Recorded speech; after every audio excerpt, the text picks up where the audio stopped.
அதாவது பச்சோந்தி கூடங்க ஒரு கலர் மாறுறது கொஞ்சம் டைம் எடுக்கும். ஆனா காங்கிரஸ் எவ்வளோ சீக்கிரம் கலர் மாறிடுச்சு பாருங்க. அது புத்தியை காட்டிருச்சு.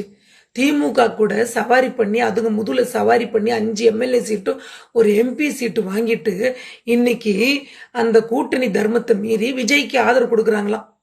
சரி, விஜய்க்கு ஆதரவு கொடுக்குறீங்களே, இதே செல்வ பெருந்தகை என்ன சொன்னாங்க? நாங்க திமுக கூட தான் கூட்டணி இருப்போம் அப்படிதானே அழுத்தம் திருத்தமா இருந்தாங்க. தேர்தலுக்கு முன்னாடி கூட்டணி மாதிரி இருந்தா பரவாயில்ல. இன்னைக்கு இதோட ஒரு படி மேல போய் தமிழக ஆளுநர் வந்து விஜய் வந்து ஆட்சி அமைக்க கூப்பிடலையா, அதனால தாவைக்க கட்சி கூட ஆர்ப்பாட்டம் பண்ணலங்க, காங்கிரஸ் ஆர்ப்பாட்டம் பண்ண போறாங்களா நாளைக்கு. எப்படி இருக்குது பாருங்க. 5 எம்எல்ஏ வச்சுட்டு திமுக ஒரு தீய சக்தி தீய சக்தின்னு சொல்லிட்டு விஜய் வந்து ஓட்டு கேட்டு இன்னைக்கு 108 எம்எல்ஏவை வாங்கியிருக்காரு. அது தீய சக்தி கூட கூட்டணி வச்ச காங்கிரஸ் விசிக சிபிஎம் கிட்ட இவர் ஆதரவு கேட்கிறாரு. நீங்க ஆளுநர்கிட்ட 118 பேருடைய பட்டியல ஆதரவு பட்டியல கொடுத்தா அவரு பதவி பிரமாணம் பண்ண வைக்க போறாரு. இதுல என்ன பெருசா இருக்கு? உங்களால முடியல. அதிமுக கிட்ட ஆதரவு கேட்டிருக்கலாம் நீங்க பேசாம. இந்த மாதிரி 4 கட்சி 5 கட்சி கூட சேர்ந்து கேட்கறது.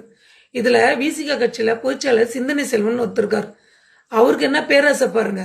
2 எம்எல்ஏ சீட்டு வச்சுட்டு தமிழ்நாட்டை திருமாவளவன் வந்து முதலமைச்சரா ஆக வேண்டுமா, இது காலத்தின் கட்டாயமா? எப்படி இருக்கு பாருங்க.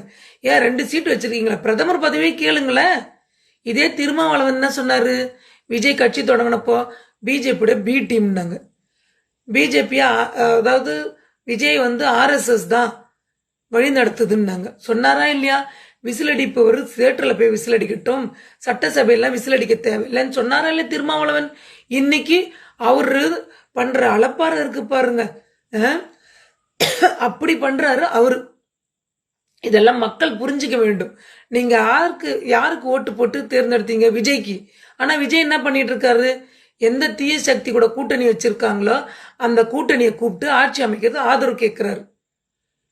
இதுதாங்க நிதர்சனமான உண்மை.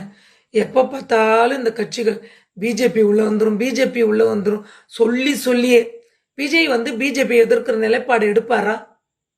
நான் கேட்கிறேன். விசிக கட்சியும் காங்கிரஸ் எல்லாம் என்ன பண்ணும்? கூட்டணி வந்தா சென்ட்ரல் கவர்மெண்ட் எதிர்க்க சொல்லும், மத்திய அரசாங்கத்தை எதிர்க்க சொல்லும். விஜய் பண்ண முடியுமா? விஜய் தமிழக மக்களுக்கு நல்லது பண்ணணும்னு நினைச்சா கண்டிப்பா மத்திய அரசாங்கத்து கூட இணக்கமா தான் போவார். அவர் இன்னைக்கு ஒரு அறிக்கையில சொல்லியிருக்காரு. அதுக்கப்புறம் என்ன இருக்கு? இதை மாதிரி நீங்க அழுத்தம் கொடுக்கறதுனால விஜய் வந்து திணறாரு. பார்ப்போம் இன்னைக்கு தமிழ்நாட்டு அரசியல்ல என்னென்ன கூத்தெல்லாம் நடக்க போதோ பார்ப்போம். எலெக்ஷன் இது வரைக்கும் வந்து எலெக்ஷன் வரலையேன்னு கவலைப்பட்டோம். எலெக்ஷன் வந்த அப்புறம் ரிசல்ட் வரலையேன்னு கவலைப்பட்டோம். ரிசல்ட் வந்த அப்புறம் ஆட்சி அமையலேன்னு கவலைப்பட்டிருக்கோம் நம்ம தமிழ்நாட்டு மக்கள். பார்ப்போம் நம்ம தலைவிதி இப்படி இருக்கு.